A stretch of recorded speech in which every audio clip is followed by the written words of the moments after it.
स्वधाम पधारे लीला स्मरण करके। और भगवान के स्वधाम पधारने के बाद पांडव धर्मराज युधिष्ठिर जो कि चक्रवर्ती राजा सम्राट, वे भी फिर परीक्षित को राजगादी सौंपकर हिमालय की ओर प्रस्थान करी गए और उन्होंने भी स्वर्गारोहण किया। ये कथा है। और भगवान द्वारकानाथ की आज्ञा के अनुसार फिर द्वारका तो समुद्र में डूब गई, जगत मंदिर को छोड़ करके बहुत सारे तो यादव तो यदुवंश क्षय हुआ, वे उनका शरीर समाप्त हुआ, या तो वे अपने अपने धाम में गए। दाऊजी महाराज भी अपने धाम में पधारे। भगवान का दिव्य शरीर भी देवों के और वहां जितने लोग थे उनके देखते देखते अंतर्धान हो गया धराधाम से। प्रभु स्वधाम पधारे और भगवान द्वारकानाथ की आज्ञा के अनुसार बचे खुचे यादवों को, महिलाओं को, बच्चों को, सबको लेकर के अर्जुन जी वहां से इंद्रप्रस्थ की ओर बढ़े। धर्मराज युधिष्ठिर के ऊपर जिम्मेदारी आ गई, बड़े भाई हैं।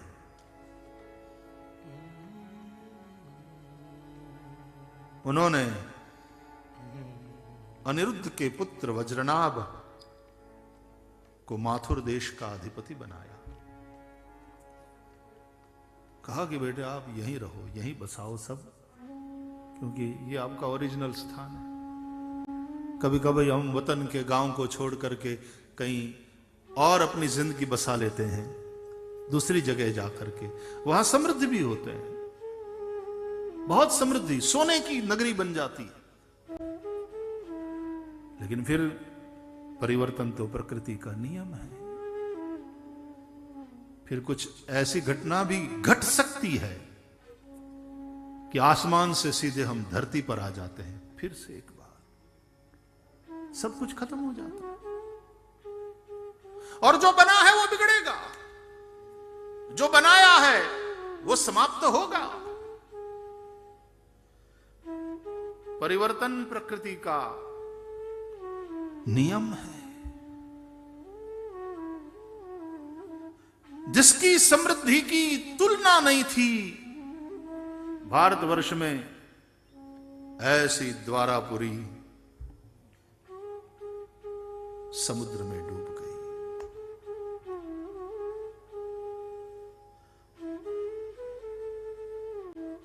जिनकी शक्ति के बराबरी के लोग पूरे भारत में कहीं नहीं थे, जिनको जीतना असंभव था, वे यादव आपस में लड़कर समाप्त हो गए। द्वारका डूब गई। देखो परिवर्तन। हो तन एक समान सब दिन, हो तन एक समान। जिन श्री रामचंद्र जी को दूसरे दिन राजा बनना था, रात बीतते बीतते सुबह होते होते जब सूरज निकला, एक नया सवेरा, तो एक नया संदेश लेकर आया, पूरी कहानी बदल गई। जिनको राजा होना था, राजा बनना था, वे जंगल की ओर चल दिए सब कुछ छोड़कर। हो तन एक समान सब दिन, हो तन एक समान। अरे भगवान कृष्ण के जीवन में देखो, राम के जीवन में देखो, हम क्यों रो रहे हैं? हम परिवर्तन को स्वीकार क्यों नहीं कर पाते? क्योंकि हम परिवर्तन को समझने ठीक से समझते नहीं। और एक बार समझ लिया तो उसी परिवर्तन का स्वीकार, और स्वीकार करने के बाद उसी परिवर्तन से आदमी अपना रास्ता खोज लेगा।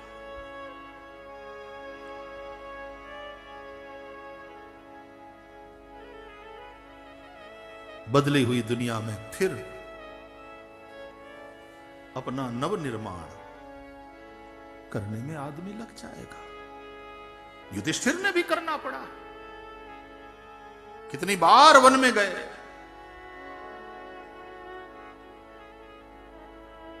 अनेक कष्टों को झेला। कुरुक्षेत्र का युद्ध और महा भीषण संग्राम और उस विभीषिका के बाद जो विनाश चारों ओर था, उसमें से पूरे राष्ट्र को बाहर निकालकर नवनिर्माण,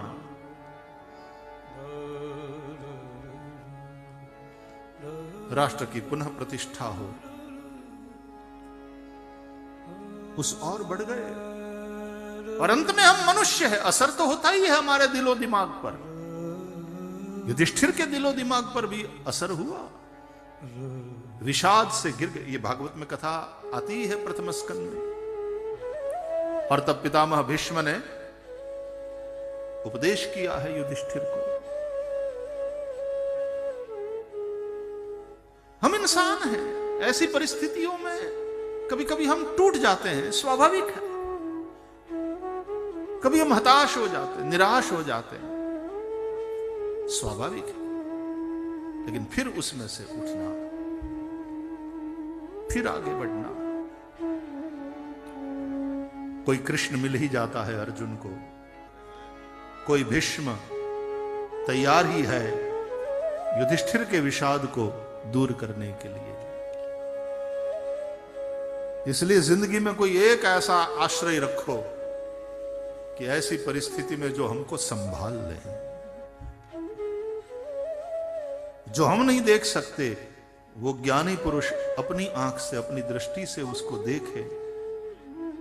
हम परिस्थिति को समझ नहीं पा रहे हैं, वो हमें समझावें, हम परिस्थिति का स्वीकार कर पावे। कभी कभी किसी अति प्रिय स्वजन की मृत्यु हो गई तो फिर उसके बाद वाली जिंदगी बड़ी निरस हो जाती है। यहां तक कि कभी कभी आदमी अपने आप को भी मिटा देते हैं।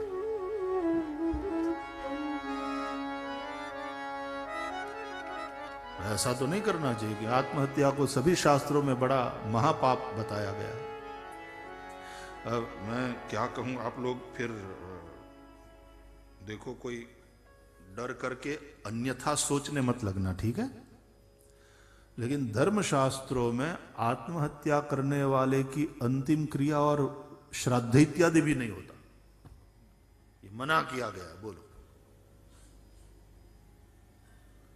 किसी दूसरे के द्वारा हत्या वो अलग चीज है, लेकिन आत्महत्या अलग चीज है।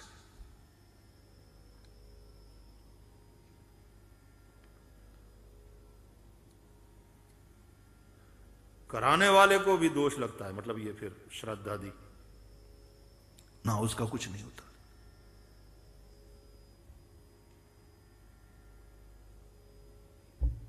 धर्मशास्त्रों में ऐसा वर्णन है।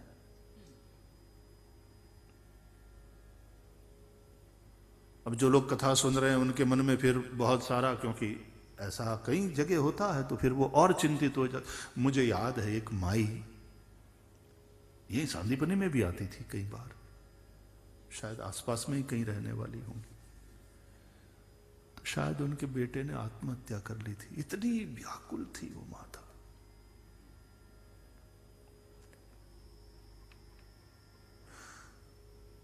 द्रौपदी के बेटों ने आत्महत्या नहीं करी थी, उनकी हत्या हुई थी अश्वत्थामा के द्वारा। फिर भी वो माता व्याकुल थी, बहुत रोई, बहुत रोई। क्यों? मेरे बच्चों की हत्या हुई, अंत समय में वो भगवान का नामोच्चारण भी नहीं कर पाए, उनकी दुर्गति ना हो। एक तो मोटा हमें नाना वया जाए, मोटा होने माटे ये असह्य वस्तु बनी जाए। बड़ों के सामने जब बच्चों की मौत, एक बाप को अपने बेटे की अर्थी को अपना कंधा देना पड़े, उससे दुखद और आघातजनक और क्या हो सकता है। लेकिन होता है ऐसा। अकस्मात में मृत्यु हो गई बच्चों की, छोटों की, और बड़े बैठे हैं, बुजुर्ग बैठे हैं, उन्हें यह देखना पड़ता है। सास सधवा हो और बहू विधवा हो, ऐसा भी होता है। महाभारत में ही है और भागवत में भी उसका उल्लेख है।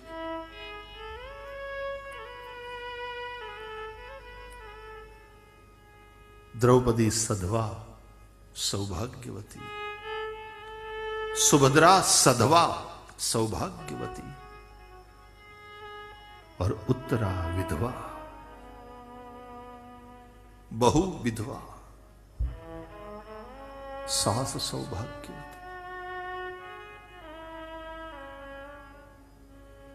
क्या पीड़ा और क्या दुख की बात है।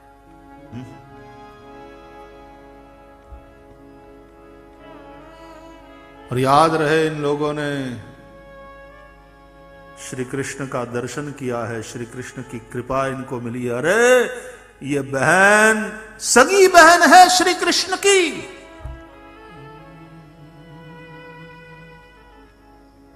उनके जीवन में ये पीड़ा है।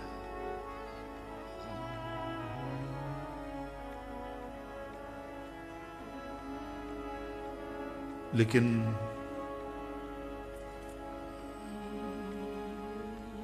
कोई शिकायत नहीं,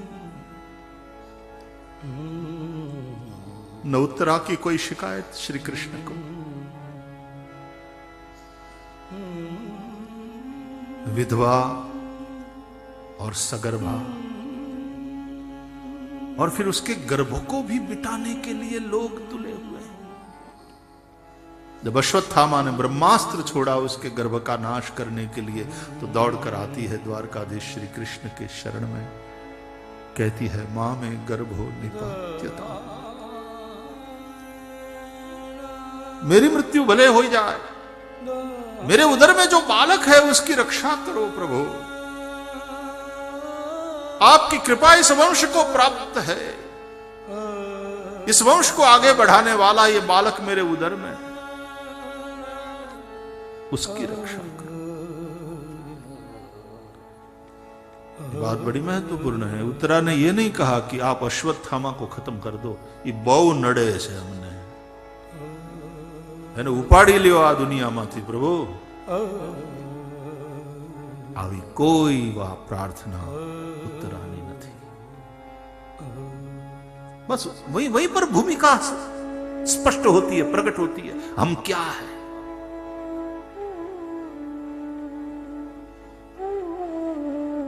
हमारी आंतरिक स्थिति क्या है। आंतरिक जगत का परिचय तब मिलता है। इसलिए उत्तरा को परम भागवत कहा। और ना तो ये बहन कृष्ण के सामने कोई रोना रो रही है। सुभद्रा,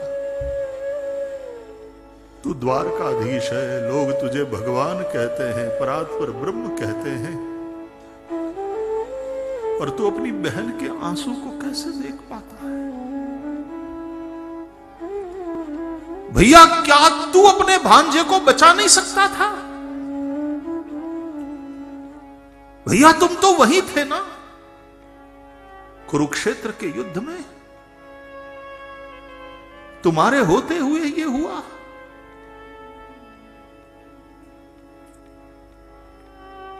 इस बहन ने कोई शिकायत नहीं की। परिवर्तन का स्वीकार और परिवर्तन को समझना।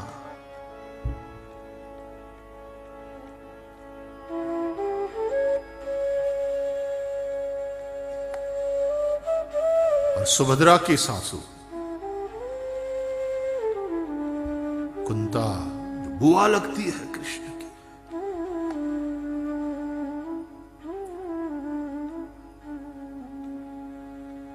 कोई शिकायत नहीं।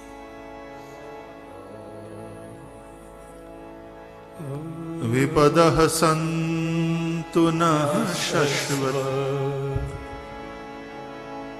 तत्र तत्र जगद्गुरो भवतो दर्शनं यस्यात् अपुनर्भवदर्शनम्।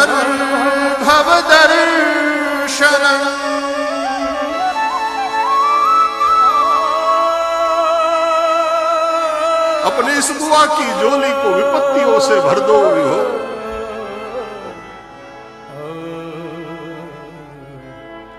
हजी और दे दुख।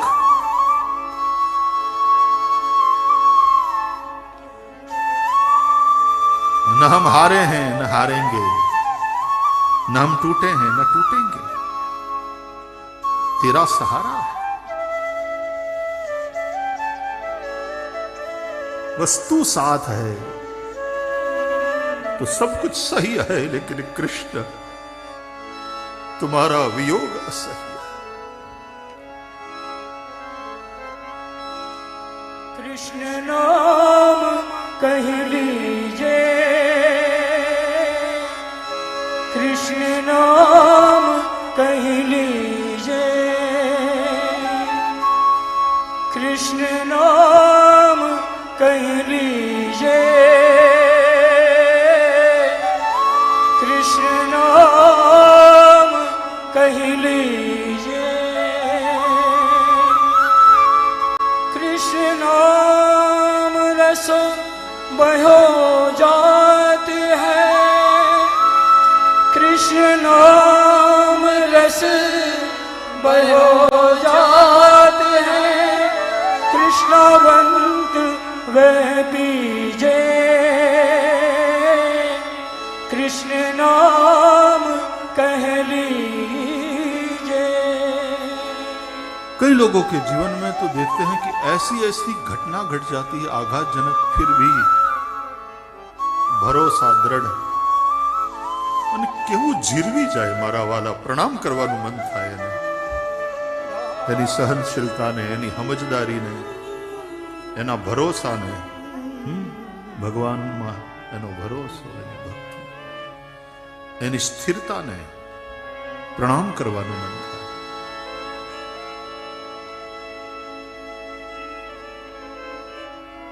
परिवर्तन नियम है प्रकृति का, અને એટલા માટે જ રસ ટકે છે વાલા। એક ધારાપણું બોર્डम क्रिएट करे, जिंदगी निरस हो जाए।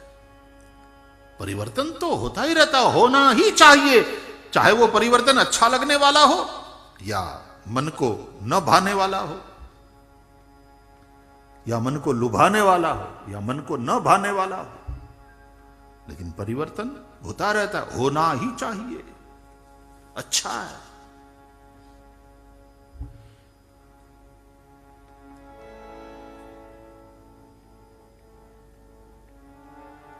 तो उत्तरा की, द्रौपदी की, सुभद्रा की और कुंता की क्या बात कही,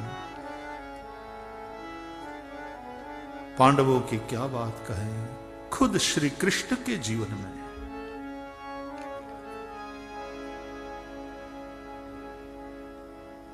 भगवान प्रकट हुए कारागार में, भागना पड़ा,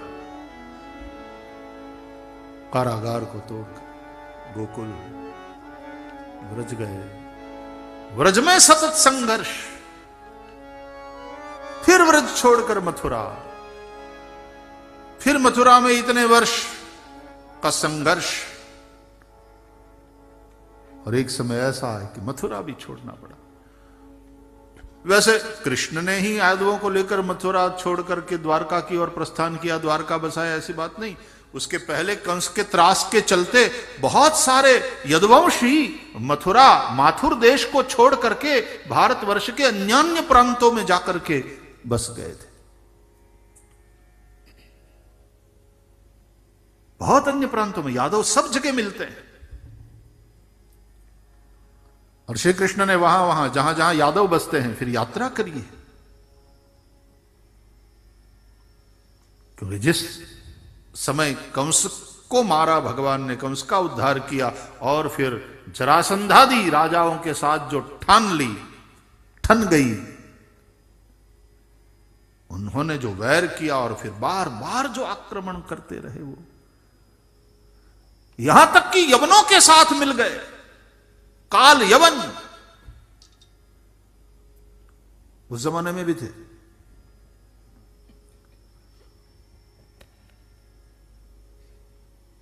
और संघर्ष हुआ कृष्ण का, और उस संघर्ष से फिर रास्ता निकालते हुए फिर मथुरा को छोड़ते हैं। द्वारका का निर्माण वैसे तो अन्य अन्य ग्रंथों के अनुसार बहुत समय से हो रहा था, और गर्गाचार्य जी की देखरेख में हो रहा था वो निर्माण द्वारका का। द्वारका वाला क्षेत्र किस तरह से नक्की किया गया, ये स्थान लोकेशन किस तरह से पसंद किया गया, यहां नगर बसाने का निर्णय किया गया, और समय समय पर माथुर देश से आते थे गर्गाचार्य जी, और गर्गाचार्य जी की देखरेख में विश्वकर्मा इत्यादि। अभी अभी हमने विश्वकर्मा जयंती और वो इंजीनियरों के लिए इंजीनियर्स डे था ना बीच में थोड़े दिन पहले,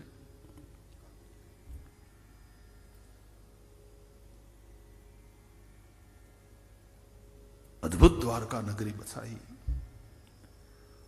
और वैसे तो सब द्वारकावासी मथुरावासियों को, यादवों को लेकर के भगवान ने मथुरा से उठाया, द्वारका में रख दिया, ऐसा है।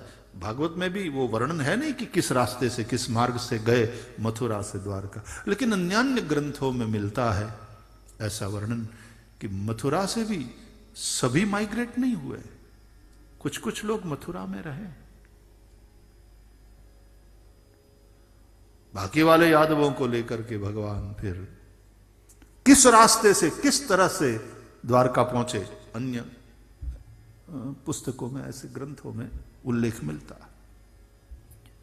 वो ऐतिहासिक दृष्टि है। भागवत तो परमहंसों की संहिता है ना, इसलिए इसमें आध्यात्मिक दृष्टि है। लेकिन इतिहास है। श्री कृष्ण केवल, कृष्ण और राम केवल कल्पना के पुरुष नहीं है। महाभारत रामायण इतिहास है, ये हमारे ऐतिहासिक ग्रंथ है। इतिहास घटी हुई घटना है। तो उस दृष्टि से जैसे हरिवंश आदि पुराणों को पढ़ो तो ऐतिहासिक तथ्य की बात हो तो महाभारत है, हरिवंश पुराण है, इत्यादि ग्रंथों को पढ़ना चाहिए। श्रीमद् भागवत का तो आशय ही अलग है। जिस तरह से वाल्मीकि ने रामायण की रचना करी तो आशय अलग था, और उसी विषय को लेकर जब तुलसीदास जी ने रामचरितमानस की रचना किया तो आशय अलग था। तो स्वांत सुखाय तुलसी रघुनाथ गाथा। जे बनावવું હોય ને રહોડામાં એ વસ્તુમાં એવા મસાલા નખાય। दूध पाक करवो होय तो मीठानो डब्बो बाजू में रखवानी जरूर नहीं। एमा धाणा जीरू न जोईए, एमा हळदर ने मरचानी भूकी ने ए बधाने जरूर न पड़े। जे बनावવું होय एने लगती बधी सामग्री बनावानी होय। तो यहां जो भागवत की रचना हुई है उसका आशय अलग है। ऐतिहासिक तथ्य यदि आप चाहते हैं तो अन्य पुराणों का आश्रय करिए। भागवत जी का मूल तो वही है, संबंध वही है। भागवत के कृष्ण भी केवल जैसे रामायण के, वाल्मीकि रामायण के राम एक आदर्श उदात्त चरित्र है, लेकिन तुलसी के राम परात्पर ब्रह्म है। और उसी तरह श्रीमद् भागवत के कृष्ण, कृष्णस्तु भगवान स्वयं परात्पर ब्रह्म। इसलिए रामचरितमानस हो तो वो भी भक्ति प्रधान है, श्रीमद् भागवत हो तो भक्ति प्रधान। आशय अलग है। तो अन्य ग्रंथों का आश्रय कीजिए तो पता चलेगा कि किस तरह से कृष्ण यादवों को लेकर के द्वारका माइग्रेट किए और कहां कहां से होते हुए और कितने दिनों में द्वारका पहुंचे, द्वारका का निर्माण किस तरह से हुआ गर्गाचार्य की देखरेख में, जो यादवों के पुरोहित है गर्गाचार्य। तो पूरी मथुरा खाली हो गई ये बात नहीं है, मथुरा में भी माथुर देश में लोग बसते थे, कुछ लोग रह गए हैं, लेकिन मेन लोग जब चले गए तो एक निस्तेज सा माथुर देश, निस्तेज सी मथुरा हो गई थी। कच्छ में भूकंप आया ना, तो भूकंप के बाद गांव में इतने सारे लोगों के मकान ढह गए। कई गांव में लोगों ने माल के साथ साथ जान का नुकसान भी झेलना पड़ा, कहीं जाने गई। कई गांव ऐसे भी थे, क्योंकि मैं उन दिनों में वहां घुमा गांव में, तो कहते थे कि हमारे यहां प्रभु की कृपा है, आप संतों का आशीर्वाद है, जान तो किसी की नहीं गई, लेकिन संपत्ति का बहुत नुकसान हुआ। टेंट में लोग रह रहे थे। तो फिर नया गांव बसाया गया। ऐसे कई नए गांव बसे, जैसे अपने भी सांदीपनी के द्वारा माधवनगर, राधानगर 2 गांव बसे। सब लोग बड़े आनंद से सुखपूर्वक वहां रह रहे हैं श्री हरि की कृपा से। अंजार तहसील में अच्छा बना माधवनगर भी, रिजोर्ट जैसा लग रहा था जब बना और हमने लोकार्पण किया, बहुत अच्छा लग रहा था। लेकिन वो जो पुराने गांव थे, बाकी तो सब लोग नए गांव में जा करके बस गए, लेकिन ऐसा भी हुआ कच्छ में कई जगह कि पुराने गांव में जो 5-7 मकान जिनके बचे हुए थे, जिनके मकान को कोई नुकसान नहीं हुआ था, और फिर वो लोग